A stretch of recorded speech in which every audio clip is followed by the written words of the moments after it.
tous, bonjour à toutes et bienvenue sur Erotech TV dans votre émission Le Congo en marche. Congo en marche, une émission qui vous détaille l'actualité à la une de la politique congolaise. J'ai le plaisir de recevoir sur ces plateaux aujourd'hui monsieur Patrick Mpinga. Patrick Mpinga est notre compatriote qui vit au Canada, donc il pourra nous expliquer justement ce qu'il fait là-bas et quel bon vent l'amène dans notre studio. Alors, Bandeko Balandi et Sengo, Eza Yabiso pour n'avoir pas boza et Belé Bolandaka, Erotech TV et pas ignon sur Mikili, na Mikili, na Afrique, na Asie, na Océanie, na Europe.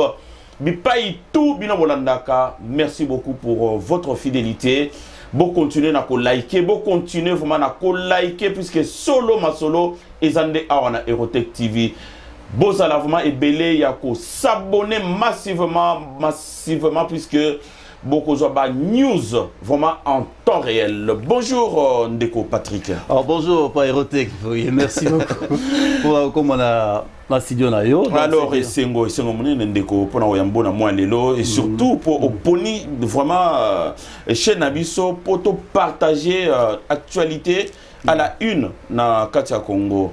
Bonne santé Ndeko. Mon santé ça bien dans Angola yes quoi. Santé ça bien. Bon la CP là qui vraiment ko ya ogutana yo bon to landa ba chaîne les belé mais on a que Erotech il y a du sérieux c'est ainsi que va y toucher na bengara yo abige non il faut na mona yo donc je ferai une émission na yo longo quoi on CP là na onyonso les autres na Erotech quoi donc c'est un peu c'est en bref dans Erotech c'est une chaîne tout à fait différente dans mon sous. Merci beaucoup Ndeko, merci beaucoup, ça va droit au cœur. Alors Bandeko Balandi to zali awa pour na banda maso na biso tonga to ye Bandeko azali nani et puis surtout eloko nini ememi na oesika Ndeko obengaki oya na kansi avant to banda masolo Bandeko bazana posa bayeba ozana ni déjà. Ah, on a sa casquette belé. La casquette belé. Bon, comme on le dit, Patrick Mpinga, bon, moi pasteur, en dehors de pastoral, dans un président fédéral, il y a AFDC allié, dans le niveau au Canada. Bon, dans AFDC, il y a Modeste Bahati, d'accord. Que je salue. Pasteur en même temps, politicien. Ah oui, politique, mais ceux qui ont dit politique, politiciens, ceux qui peinent la politique, ceux qui peinent la yo. Ah bon? Ah, mais oui, c'est ainsi que non, tout ça dedans. Pour le bâtir que non, politique, tout ça, on libanda parce que nous prions même, non. Il fallait que tu aies un politicien. Mais non, il faut aller dedans. Ah bon? Oui, il faut aller dedans. Bon, moi, politique, c'est depuis le bas âge, quoi. C'est dans le sang. Là, politique, non, mais vraiment, on va se séparer en côté. Ok. Dedans. Bon, je suis né dans le Baki, dans AFDC. En dehors de ça, je suis président Yannin, il y a Good Seed Canada, qui est une organisation internationale d'évangélisation humanitaire. Il y a beaucoup de choses que nous faisons dans Kationa. Good Seed Canada. Mais en anglais, c'est bonne sémence. Bonne sémence. C'est bonne sémence. Bonne sémence. C'est-à-dire que c'est une organisation qui est reconnue par les Nations Unies, reconnue par l'OHR. C'est-à-dire que nous travaillons, ils ont un département, ils ont belé. On a belé tout ça là. Mais pour le moment, tout ça qu'on travailler donc sur le leadership, puisque nous avons une organisation de leadership, comment former les leaders. Nous avons travaillé dans le gouvernement Moussoussou. Nous avons cours, nous avons fait ça. Donc 2 ans et 4 ans. Leader Azanani, qui est le vrai leader, formé, préparé, parce que les lots, tout ça, c'est improvisé. Donc les lots, à éviter des commandes, à diriger, place à Zali. Donc, tous autres travaillent dans le gouvernement ébélé, dans ce sens-là.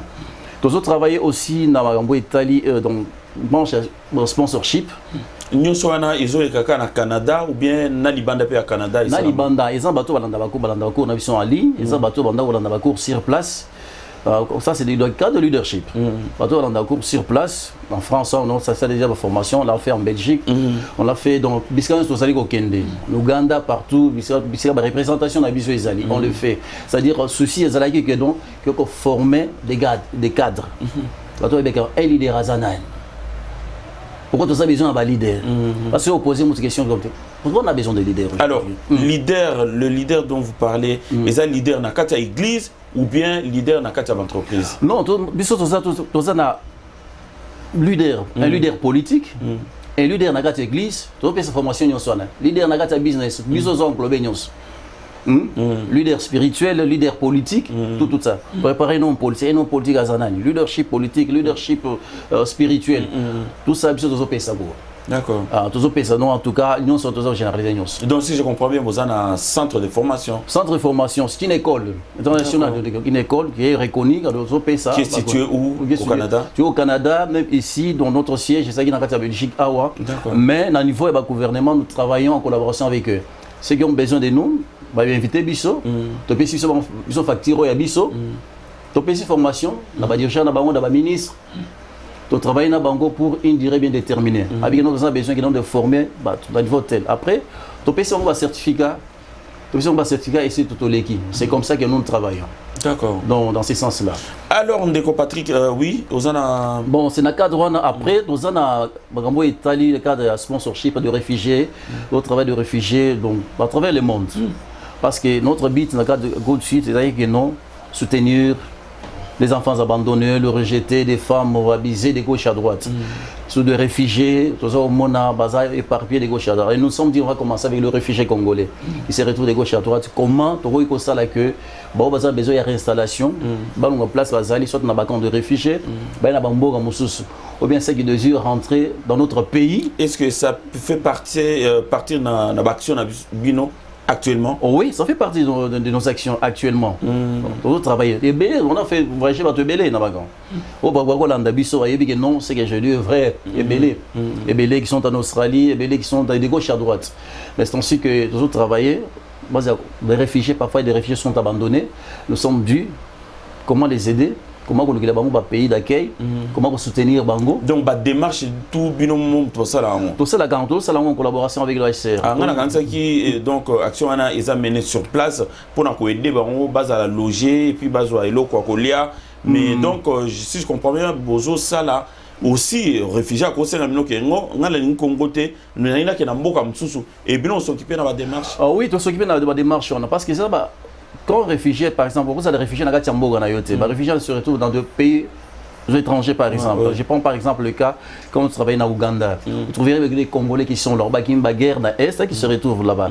Donc, comme il y en a, après des choses, il faut assez gagner, ils allaient reconnu par les gouvernements en place. Enfin, les gouvernements ougandais, quand il est reconnu, après deuxième étape, il faut qu'il y ait un niveau ASR, ils allaient reconnu comme réfugiés. Dans ce sens, les gens, OYU. Selon le dossier, selon les histoires, Bazalanga, c'est la base à la réinstaller. Les gens, OEP, ils ont un niveau de gouvernement et s'imiter, il faut que les gens recourent à un sponsorship privé. Le sponsorship privé, c'est ainsi que le monde est non. Bisotoye, Togutaina Bango, on organise des séances de travail.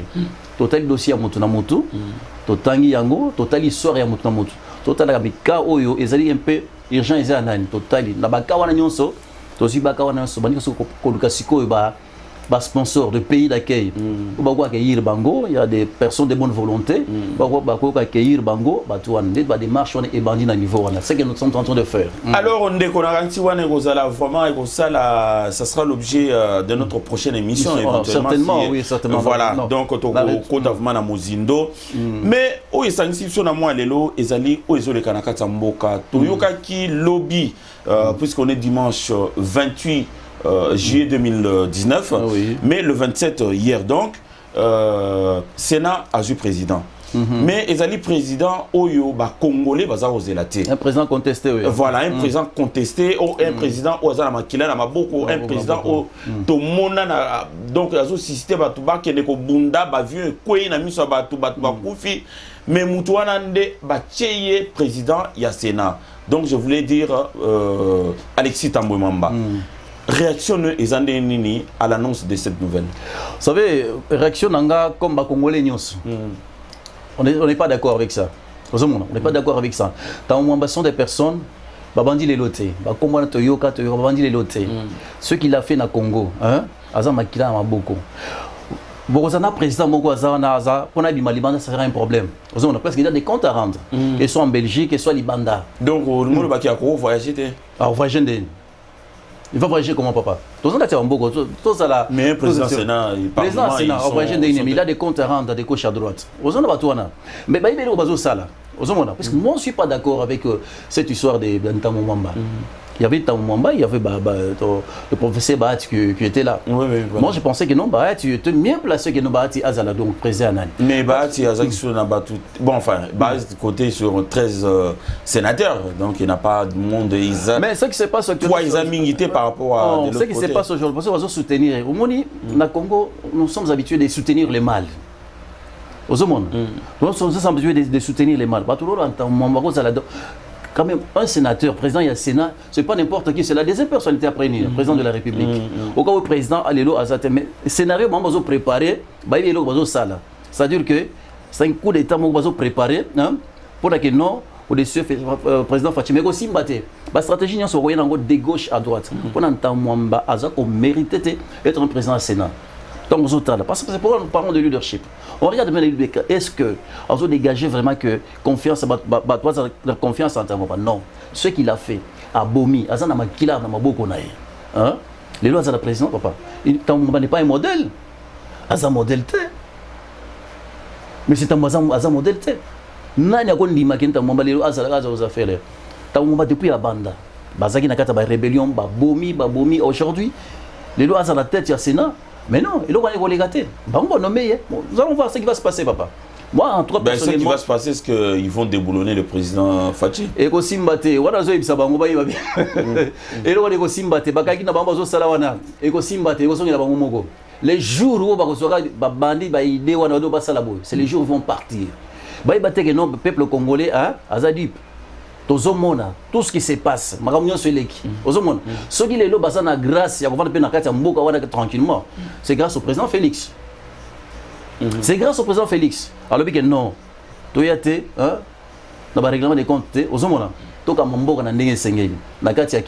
mais les Congolais ont reproché au président Félix la douceur, douceur et trop. Donc il va se faire marcher sur le pied à cause de la naïveté. Non, les gens pensent que non. César Ngadia Louaka.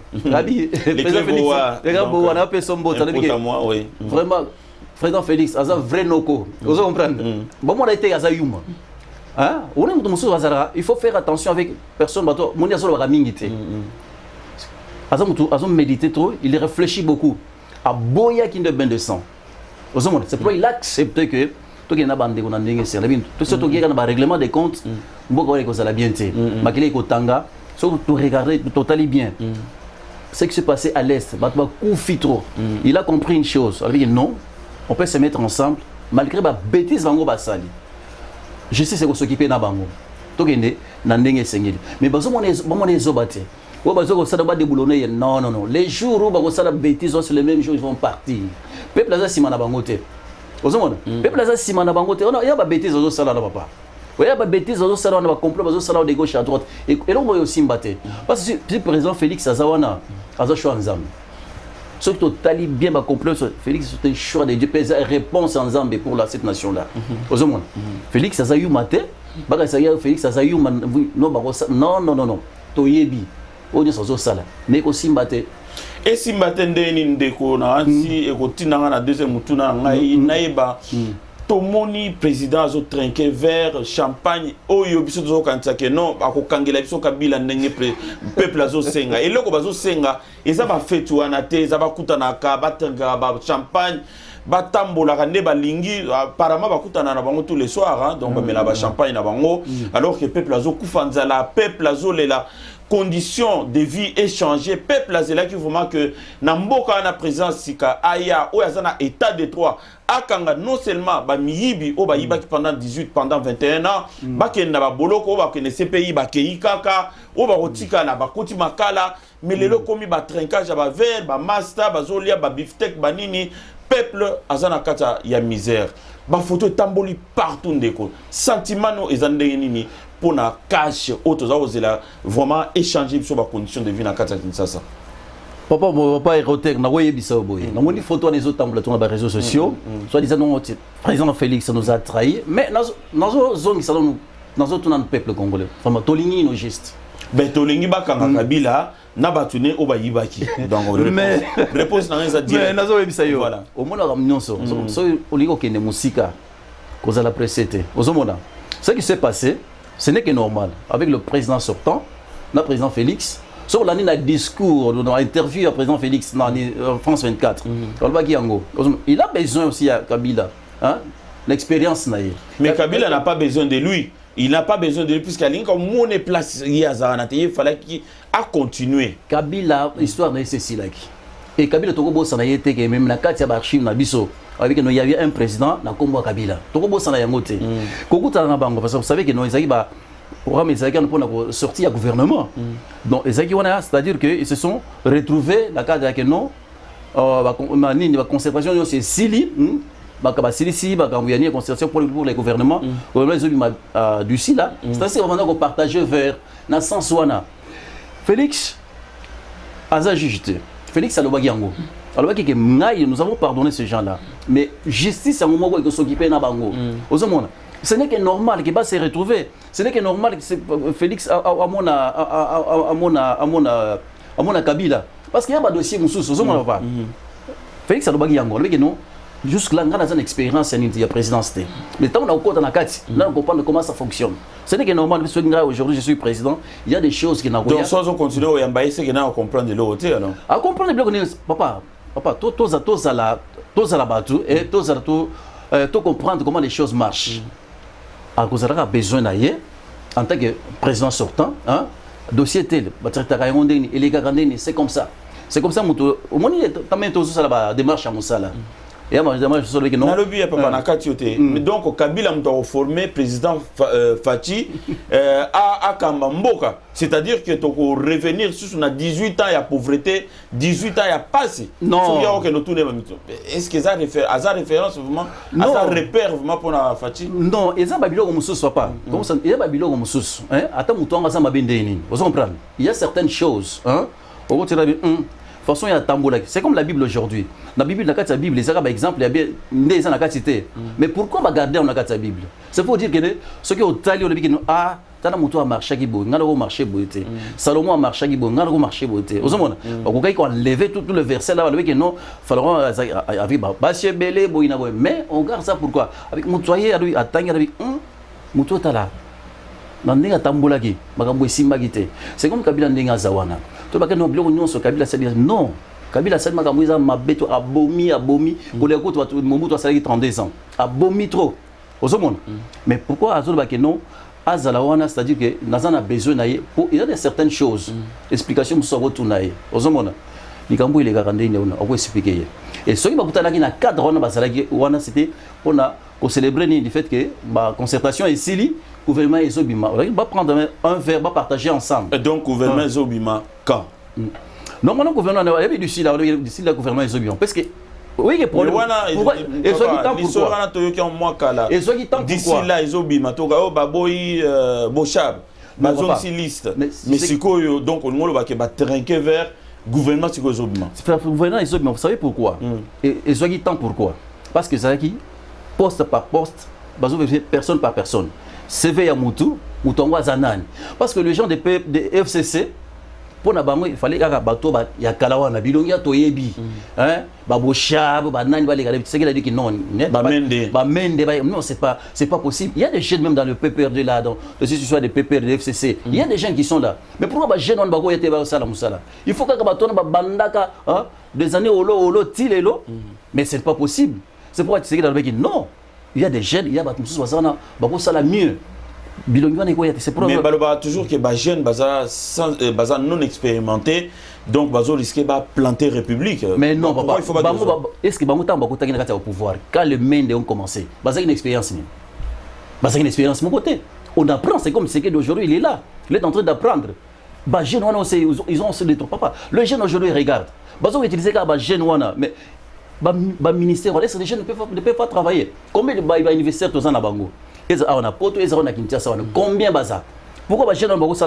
Il faut tout le monde avoir Mende, il faut tout le monde avoir Bochab, il faut tout le monde avoir. Mais non, c'est pas possible. C'est pourquoi Félix, par exemple, Félix Tambazo au PC, mais non!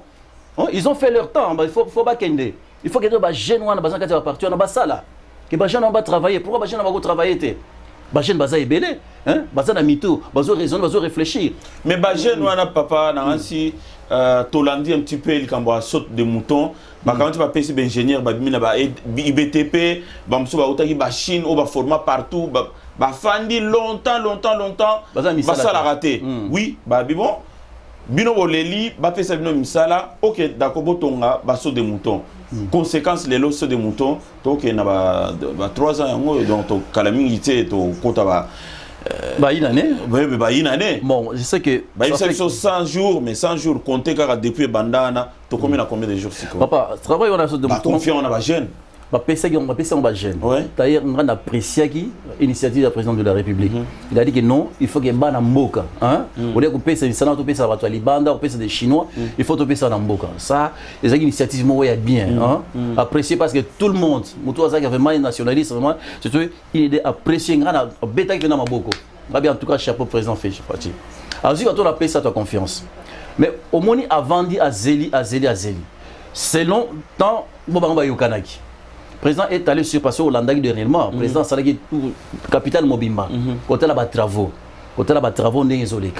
Mais c'est les hommes ça oui, mais papa, les hommes ça là pourquoi? Le président Rose sur le terrain, Azana Batou, Azana Batou, c'est ça. Que le président c'est sa première institution. Donc Azana Katou, Azana va conseiller dans chaque domaine d'activité. Dans chaque domaine d'activité, Azana va conseiller, c'est vrai. Mais avec tout ce qui se passe au Congo, avec expérience, Azana au Congo. Vous savez même Kabila Wana, hein? Bon Kabila wana bato bela konisa nerere eza bato ba tchai ba confiance lelo kaka bato wana soki président van na kati bureau azelaki azeli abike non nazoyoka mais ngam ko se rendre compte de ce qui se passe sur place ozomona parce que yoko zala président Félix Aza président moko avant na poto mingi ayebi comment les choses se passent ozomona alobi qu'il faudra que sur place na mona est-ce que misala wana est-ce que ezokende te puisque on a ko ba rapport alors pour naie misala ezokende tezokende te pour naie rapport on na yoka ki pa naie avec misala ezokende mais tant ba fongola ki ba tolo wana il y a rien dedans il y a tolo wana vous comprendre la construction ya nini selon auto yoka ki vous mona lobi que non bazo sala ba travaux au VD temps ba bandiko au timo na mbulo na kei ba kuti ba câble ya SNEL ba câble ya régie des eaux tout ça donc c'est ainsi que vous savez qu'on a un peu retardé et jusque na décembre le mois de parce que le président Félix a temps bazo sala nini bazo tourner abandi ko répondre tant poser ma question avec non cadeau na ko pesa ba kinois zezani ni que non na ba fête à la fin de l'année aux alana nini ba wana yesi kwazo c'est basé na oba yebisié donc on assure que d'ici Noël nde babaki na Noël babilo kwa ne aux ala près ba aux ala près mais ayebisi ba ko dans 2 semaines.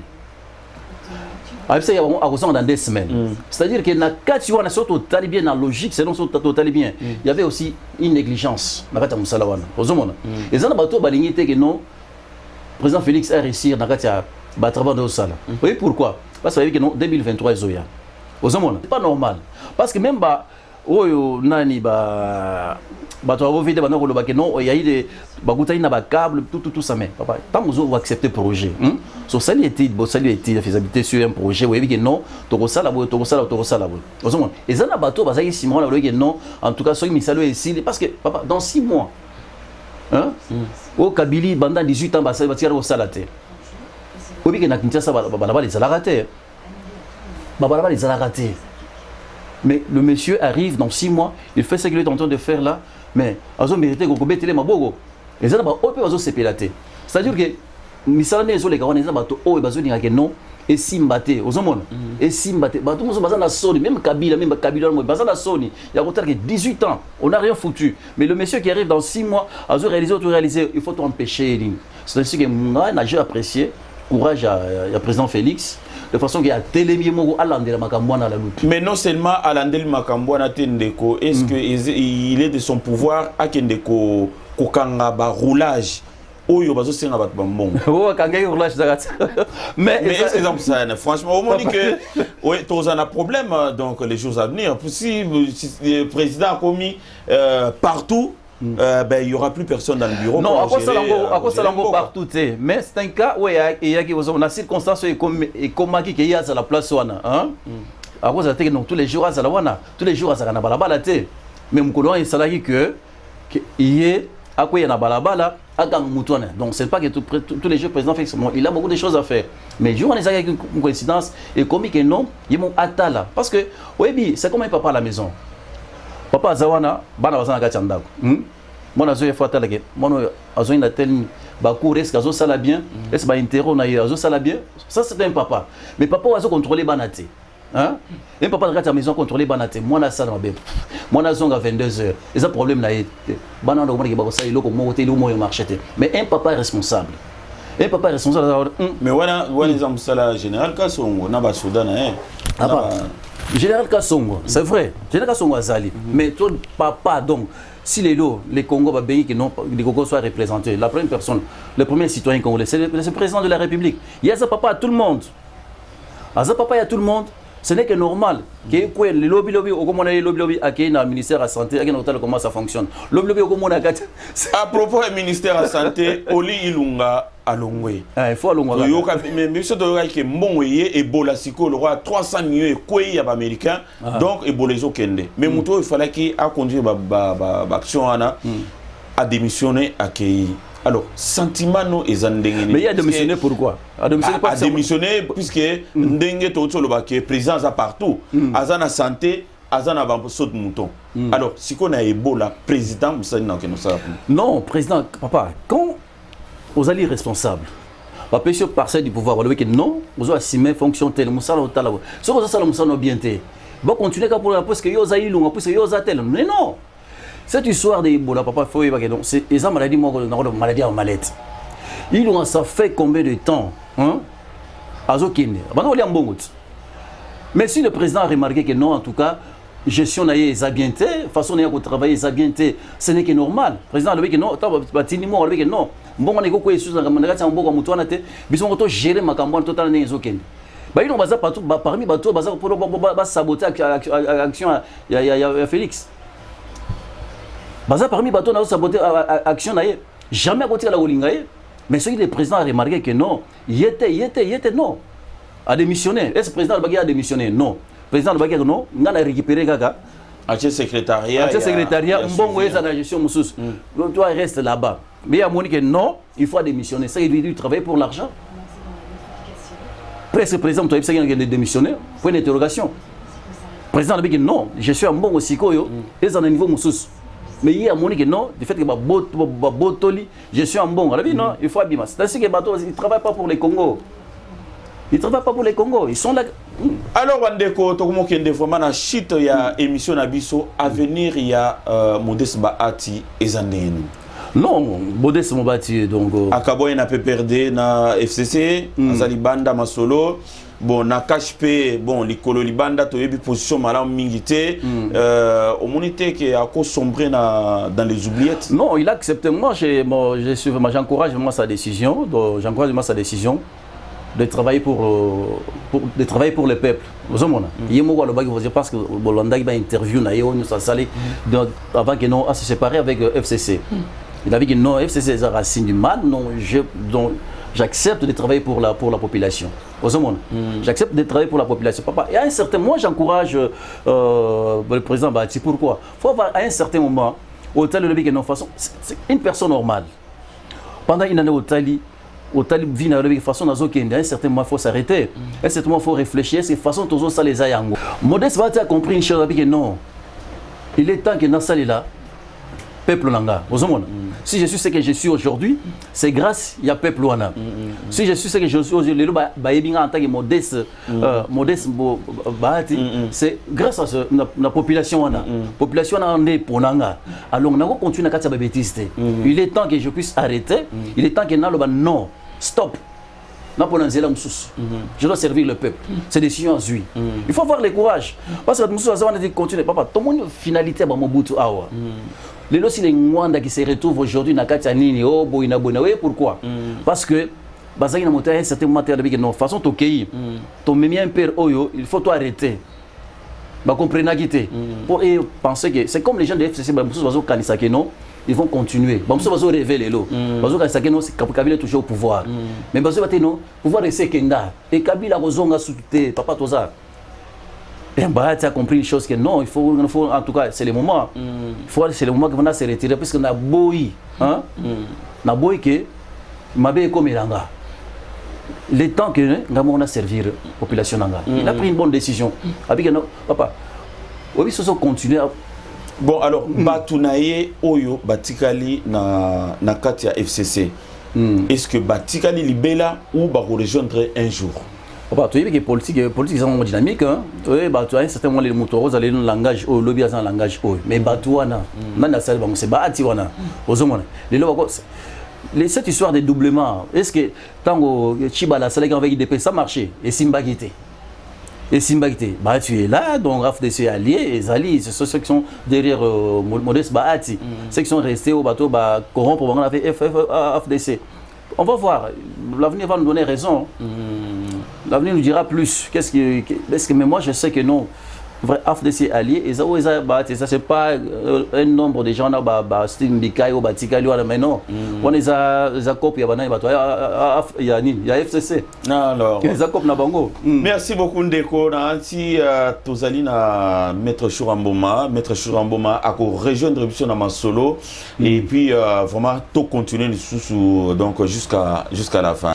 Voilà, donc on a Zana Essengo, Bomoni, troisième personne à Baksami, na plateau, na Moelelo, Boebi, Maître Chouramboma, l'imbattable, le champion des champions, Azali Wana, donc Azali Molobeli Mnene, il y a Congo, hein, donc Molobeli Mnene, Awana Poto, na France, Sikani, Bisoto Sangani. À ma gauche, Tozali Bongo, na monsieur donc, Patrick Pinga, donc, qui nous vient du Canada. Donc, aïe, on a na Oesika, aïe, qui est tout d'abord lobé livrement à Congo. Alors, donc, il faut tout partager vraiment actualité aux Oleka, Nakata Congo. Bonjour, Maître Chouramboma. Honorable Jean-Paul. En tout cas, honorable. En tout cas, Ndeko, ça a toujours plaisir à trop pour nous partager plateau. Il y a Erotech avec Maître Chouramboma. Donc, Tozali Awa pour ma solo. Mais ma solo, donc, ils ont risqué d'échanger Ngambona et Panamsokuna. Donc, deuxième personnalité, Alexis Tambwe Mwamba. Vous allez mourir, oh, il y a téléméla qui likambo que Tambwe Mwamba a l'écarté. Donc, on est comme une Ngambona, on dirait. Non, mais en tout cas, merci à sportif, nous sommes de partout, Congolais, surtout. Nous avons un sérieux problème pour la promo, mais les Congolais vont à la calme, vont s'apaiser, il n'y a rien. Il n'y a rien, deuxième personnalité. Non. Déboulonnage, ils ont banda. Deuxième personnalité, on a Congolais, oh, nous sommes de partout, Ayebi qui est Alexis Tambwe Mwamba. Là, je t'explique déjà via Alexis Tambwe Mwamba. Alexis Tambwe Mwamba, c'est le premier Congolais, il est tellement en face du monde. À l'obligé à bâtir un avion de lac. Oh, ils ont un avion personnel. Ils ont 50 personnes à l'intérieur. Est-ce que nous avons d'abord deuxièmement, il y a des sanctions européennes, nous sommes assurés. Corruption, criminel. Est-ce que nous avons et ça peut s'assurer dans la crédibilité? Je crois que ce n'est pas possible. Les impossibilités. Donc, on a dit que dans il y a parlement, on a limite à l'équipe 600 dans le Bakao. Parlement, l'Assemblée parlementaire, sénateur, l'équipe 600. Congolais, 500. Ah, donc, l'équipe 600, il y a plus de 15 millions de peuples congolais. Donc, ceux qui ont dit que non, donc 15 millions de Kinois. Congolais. Oh, c'est pas un comportement. D'accord. Donc, vraiment, tout ça, biso tout ça na poto awa, tout ça, tessi, tout le monde qui va tirer biso criminel. Na carte assemblée la biso donc ça assemblée c'est crédibilité et arrobiment kendewa azana ba sanction au kendewa komboka nyoso ya luka bafubali yayi est-ce que yaza na posa bima ou bien azala na araignée adondana oyo akoko bimate akoko bougete azela bino na mboka attaque ba congolais mais biso to ganga de partout à congolais lobby azala loté comment on peut accepter ces pareilles choses mais ngai ce qui n'a que la deuxième volet c'est la démocratie. La démocratie cela veut dire Bazaki majorité, il y a 4 parlements. Donc il y a Banaki quoi. Oui, il y a Banaki déjà. Qui est la majorité dans Bango, où il y a mafia et Kozala Bongo. Mais moi je me souviens d'une parole, il y a ex-président, où il y a Tiki Mande Funani, comme on était l'homme du passé. L'homme de Kingarati. Alors Baki qui est, ce a 15 personnes, 15 Congolais à rechanger Congo. Parmi les 15 Congolais, plus de 300 personnes au Bazaki la 4. Bazaki va. Question de retour là-bas, Congolais sont de partout. Kabila a parlé dans le monde entier, ceux qui ont dit Congolais 15 Norbungsa Congo. Parmi les 15, Batambo Mwamba, et tout le monde était là. C'est comme ça qui va. Donc, ça crédibilité. Ça va tout couper sa crédibilité. Ça va tout, on a CPI, on soit bimarandengo. Mais quand quelque part, ça n'a bien. Tout ce qu'on a, on a Mende, tout console, Mende, il y a matata. Mende, beaucoup ici. Il y a un moment où pouvoir échanger les gens, mais les gens vont comprendre les cartes. Mende, au début, Mende. La bouche autorisée, la voix autorisée, la mission va être retard. Ah, pour la nation, pour la faire des gars, mais voici ma tchaké kala. Présidence ici changé, mais ils ont Félix Seketilo. Azana, beaucoup à santé que ne va pas zoyer, mais beaucoup de la scope poids lourd, n'enga à comment peser si quoi. Tu connais Alexis Mwamba, qu'est-ce qu'il va faire de nous? Na Sénat. Oh, Baché, Félix Naeto, Lukuta, Bissondo, au contraire, les autres là. Bango bakasi bakangeli biso ndako. OK, biso doit aller tala bango to kangeli le bango. Bango bimate bazaka na kadi. Ah bon? Ah oui. Alors papa, donc Lambert Mende donc à Katani na Sankuru. Sentiment nous en donne. Mais Mende vraiment oui papa, ils passe. Mende sala.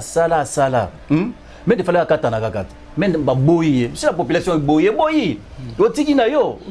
Mende tient mutu makasi jusqu'à tel point que accueilli à meke simbité mais biso to pesi ça merci to beti maboko to biki en tout cas député on a se comporter très bien parce que Mende ça mutu te Mende a fait exemple à nini Mende c'est un voleur Mende va détruire mboka Congo. Ce qui s'est passé on a Sankuru biso to acclamé yango. Ah bon? Oui, tu acclamé yango ngala bia to gloire au Seigneur fait que mais tu dois comprendre que Mukuma Diwana Azali na tendance un peu cash na Simasimanae alors qu'il a se présenté comme candidat libre. Donc Azali ne muto président Félix a bombani comme candidat libre. Donc ba match on zan ne. Au moins attends na meta ba PPRD au zomona wana.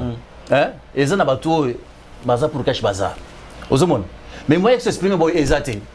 Et ça va te venir avant, c'est-à-dire que au moment où tu as dit, tu as avant d'aller à place parce que Nazawana. Mais Motema n'est Zawanate.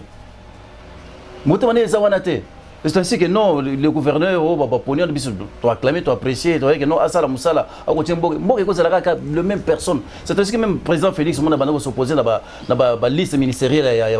Comment se dire qu'ils ont le même personne? Il faut bazonga, pourquoi? Tout ça a besoin de battre à Sika, il va porter quand même énergie à Sika. De façon, il y a des bosso. Il y a des salamité qui a Mende, Bocha, non! Maître Chouamboma, yuza otinda non bokanga Kabila boche na prison Kabila saliso nde nini mais au monte ko tikali na moi soni to lo ba malembe bat ba yo kate parce que ba wazo trinquer ba au monte Kabila là la soni place na non tu vas s'épeler là parce que toujours que na Kabila jusqu'au bout les gens ne comprennent pas politique il y a moi le politique les l'air de boulonner bino na ba comprendre que non Kabila za na force non za force c'était au monte o toujours lo bana o ezo sala masé des choses différentes. Président Félix Tshisekedi, sur l'année, il a une déclaration militaire, mais il travaille. C'est ça. Il travaille, il n'a pas de roulage. C'est ça, ça. Mais ça, c'est un travail. Même travail, tu as dit bureau quand même. Mais c'est normal, on a pas d'autres ménages. Bon, c'est quoi ça, on s'en est. Mais qu'est-ce que tu as dit? C'est une façon de faire ça. Mon coup, tu le faisais. À côté de la camion, on va analyser, on va aller côté de la misala. Bon, pourquoi pas? Écoute, moi, je vais des exemples. Macron, ou bien Poutine, ou bien Donald Trump. Macron, il a un taxi bus pour. Papa qui n'a pas TGV à Théo et à d'autres qui ne brisent là. Est-ce que vous avez un taxi bus dans Kinshasa? Non, Kabila a déjà à bout à porte. Dans le cas où il y a une force, il y a un moment où il y a un moment mais Nalobia, pardon, Nakatio, Bate Wolim Sanga Nakati Ndeko, mais ba vidéo na demandé nini ezayi mo comme totinda ke bo filmer bo tango na ba réseaux sociaux ou bien ba filmer na muyibi ba tango simane ya ebiti non parce que ba twalinga ba comprendre le ko na neni parce que ba tumi bazo se plaindre foot d'information ezana kati wana makasi est-ce que vidéo na ezaki foot d'information ezana normal président Félix Tshisekedi sur l'année idéologie na a osala makambo en plein jour. Au moins, Macron va faire en plein jour. Donc, c'est-à-dire, il y a une existence de vidéo. Mais il y a un courant, il y a un courant qui est bini nango. Il y a un peuple a évité le bilan, tout le monde va changer. À la lumière de journée, pas besoin malade. Tu comprends que aventure ya kinandaku ba pesi ma ya komela ba sololi ba ese meyo o te mutulangai kotika nga boete bato nyoso obi napesa bakongolais loko mokobi kabila asekisi bato fort atuna bakongolais nyonso na kinga kati wana ve na ngai na osalue na opesa komona ete ministre moko d'état ya bango aza na kati asinga bi papa garçon akomi na suka atuni bato wanani basala na mobutu bato batomboli maboko bakongolais plus de la moitié aisi bango alobi banda mobutu akufa nanakela kotai na malo nikoso afandinga otala wana abina biso totomboli maboko koneli osala na mobutu namonike garçon aosakana batato baintellectuel basambwe atuli bango pourquoi bakenda kotala ye te est ce que vous imaginez nga sikoyo ndenge congolais atretaka nga de partout soki nakufi lelo nga na bakotala ngai mabanga kozwa nana azwa mabanga te na bomoi nazwa mabanga te sur le mbatable c'est là j'ai compris que boza na message à solo na poto j'ai compris que garçon asa sili akomosaka na biso asili akomosaka na bango tolandaki image ya kingakati bango tu bakoti bafukami na effigie ya kabila liboso bazosambela non mais nazo sayo que biso zo okasonde bata mayele bana na Congo soki mutu atangi aza docteur aza licencié to okasondira aza mayele OK batebele batanga na Congo bako bazoba toi tu peux imaginer ba docteur ba professeur ba kosa biloko ndengona mais c'est ça oyo o abenga ngo ko posterner o nzamba boya bozo vénérer mutu oyo azali kutu na pouvoir moko lisusu te. Le messager Galate 4:16 akomangi nzembo baza oyembela ye donc nzembo église ba balola nsiko na ndenge na bango bazo yembela ba oyembela rais mais bafukama soka zaki question atunaki bango c'était une belle question atunaki bango est-ce que bokelo kotala Mobutu ote mais yesi ko amituna mokolo Mobutu akimaki na Antonov akena na nani ezali na général moko atelemaki na Congo bilikulu ya je crois bibundele toza na ngwawa bato osu bagia bakokima or bazaki na rien bazaki na rien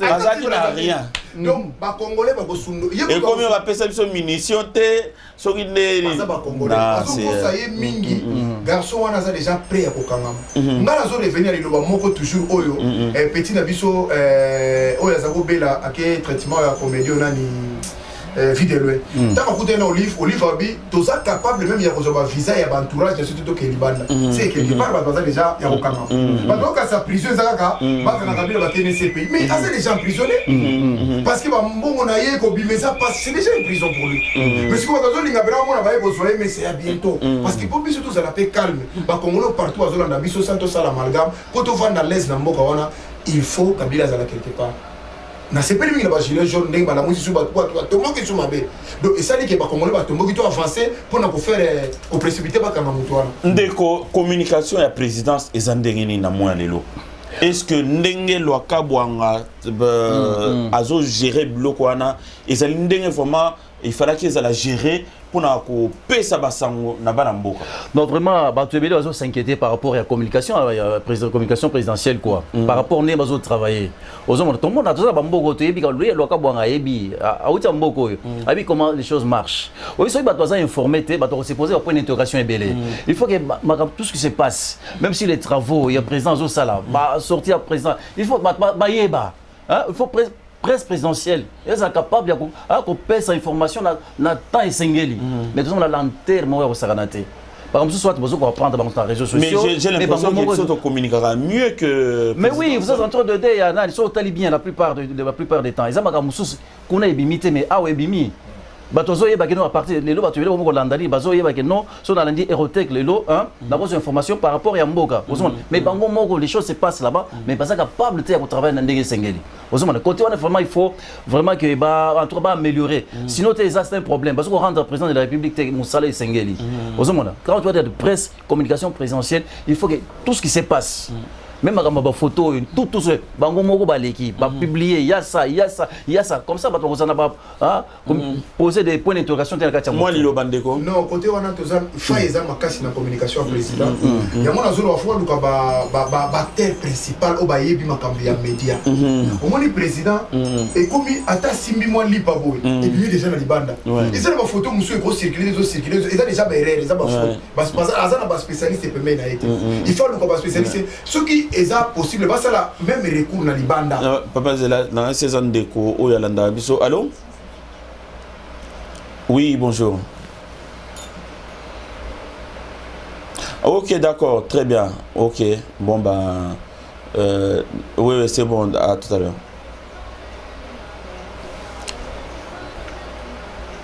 allô Bon, moi, filmage, moi, ça quelque part. Ouais, donc voilà. Il faut pas améliorer la qualité de la communication. Et ça, c'est zéro. C'est la matérialisation. Et ça, c'est ma casse ici. Donc, on a que le président a autant bien été, autant la communication n'est pas bien été. Parce que si on dit que ma photo, ma place à ma bende, il y a moi de communiquer. Oh, ils appliquent bien, on va propre des autres. Quelque part, il y a sa défaillance. Parce que besoin, on a bien aillé. On a malade, on a une communication, c'est bien été. On a Vital Kamere, directeur de cabinet, vraiment ça de toutes les façons. Bon, nous sommes spécialistes. Certes, on a RTNC, on est déjà fatigué. Parce que communicant fatigué, nous sommes directeur à plus de 60 ans. Et puis, il faut que le monde déjà évoluer. RTNC, Android, les est différent. Bon, nous avons tout Android, l'élo. On peut sa communication, il y a l'élo. Twitter, même Macron, on a même pas. Azo tweeté, monde entier ba monde. Mais par contre, Félix Tshisekedi, le président, azata na tweeté. Or, fallait ça pour communiquer, on a faut pas ça nango. Les mêmes les cambessera mais le pas le bataille dit léopard na biso ba basket auto gagner. Non ma ko le bataille check tweet pas ne ba Macron ba sala ka. Azana nango, na ça on a ça tweeté. Azana nango. Pas comme ça il y a battu. Nous nous y battu communiquer vraiment non ba Congo ba za pemeni wana ba sala musala. Alors bandeko balandina so ko kende fuma na suka ya ngunga na biso maître Chouramboma rejoindre biso en cours à Masolo. Merci pour la présence Ndeko, puisque vous allez toujours pour nous rebâtir pour les Congolais à comprendre vraiment réellement où est-ce que les Kanakata Moka. Mendeko, moi Liloba, Oli Ilunga à Bendani. Oh! Bah oui, Tamboli. Ok, ouais. À Longana, hein? Donc, Boy, donc, bah, quoi ici, bon, 300 millions et outils les États-Unis, bah, bon. On est Ebola, tant qu'un bon président a nommé secrétariat au Rolanda Bilo qu'on a pas habillé ou trop mais est-ce que président il fallait qu'à côté il y a santé pour aller de la mambo Ebola ou bien il fallait qu'à tirer la bateau baza compétent dans ce domaine là président surtout même si à côté si mais n'a été mais il faut analyse sur et surtout tous ça le gouvernement il faut bateau bassin na Kabila ce sont des vautours des voleurs papa bateau bassin na Kabila mutawala masate ko tigela bombo ebola wana parce que pendant l'accident mon biba donc c'est normal il faut vraiment asali bien il faut landela ngo aye bezo kota wapi combien kota awa peuple a bénéficier na nini ba ko sala ni c'est comme ça on dirait parce que malade on peut bazol nga ba bena o kana mulai mbongo ko ya voilà les premiers business oh mais monsieur ça ngo ko muke ne tu bisa yo tous ça na bateau oui que pour le ridicule ne tue pas. Ou bien que bateau basai na Kabila, banda papa Laurent Désiré Kabila banda mobutu ti le bateau ngaba sala. Ou bien na moko na ba congolais qui se sont diré ba Laurent Kabila ko ça action te. Papa bateau ngo ko kota kata la assemblée wala te. Ah oui. Mais oui, parce que Moutazaf donc Mouyib est comme le rôle Azana Sida Mouyib. Donc il faut le water. Donc Moutazaf ngaka ayiba pa yo ka bien. Ce que tu n'intérêt peuple exact. Yo ko ndima to ça na maladie le kola o bazo les actes très dangereux le kola Ebola. O ce que Zumbo kola to za na problème, mais Moutani ba zo mbongo ali anaye. Si ko so ko teke za no. Batazo kufa. Batazo kufa zo mona pe. Mais non, président Fatalango, na sepeli la, ngana sepeli na yeba geste ozo sala. Batazo mona ngo mais ça ba geste ba président de la République même ba grand masala. Il faut toujours bazala même ma wana poto. Ce ko ba pesi mo ko sala ka mesala mité. Pour commissionner l'année il faut président de la République actionner makamususu. Que meneri makamu ils ont marché tant on va fungoli. C'est comme ça. Alors bandeko balandi vraiment to komina suka ya émission na biso lelo merci pour na bandeko oyo ba sepelaki oyo bataki tana bango pour nous expliquer biso oyo zo le karakata mboka na zabongo ko banza na maître Chouramboma oyo rejoindre biso na kati ya Masolo. Merci maître Chouramboma. Merci mais surtout dans développement outil Canada. Ah outil Canada voilà. Nous sommes au Canada, il y a Toronto, il y a Bangkok surtout. Il y a Ottawa. Il y a mis ça bango bazana soutien to soutenir président de la République, il a une grande vision. Il ça va Canada ba banga na bango te. Bato tozo mona oyo topé ça encore une année encore. Tout tika la boka sur Kabila na bato nyo soutien.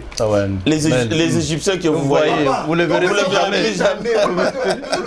Non, le baka na mito na yo to pesi ba 6 mois, l'amour est au panza. Et c'est 6 mois koka. Mais Fayou Lazare toujours été. Azali Azongi. Ma habilité. Bon, alors, habilité, c'est celle-là. Moi, il va souka pour la déco. En tout cas, il va souka. Merci tout d'abord à Aérotech.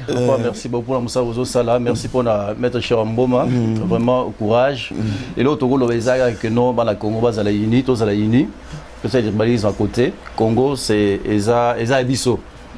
Tout soutenir le président de la République, tout simanaye, tout prier pour naye. Tout évi que non, bah toi tous hommes on a bango les sous-souter. Mangungwa les a pamba, tamboui mwamba azala wana azala te. Donc et ça la biso pas cité. Mais il n'y a rien. Nous avons contrôlé les nyons. Vraiment merci na nyons, merci na ba nyons ba la nibiso encore walelo. Que Nzambe a pas mbula moko na moko. Merci beaucoup. Moi liloba moi mbote maître Soramboma. Surtout moi ça va dans Canada ba sportif, moi ça na Guy Badjo, Batangole, Tyson Mbano, Bouy Pasteur. En tout cas, mbote na bango mingi, mbote mingi na petite sœur propre à Lyon. Na Lyon en tout cas Raissa Kabeya, Fimora qui tourne na Lyon, mbote belé. Papa Aimé Matena, mbote belé na yo na sur l'émission où à partir à Lyon. Merci na libota na maman de 5, Carmelia, Christy Vimboma, Melvin Mboma. À Paris. Merci. Merci à tout le monde et à très bientôt sur Eurotech TV. Partagez, abonnez-vous et soyez heureux chez vous et à très bientôt. Bye bye. Merci beaucoup.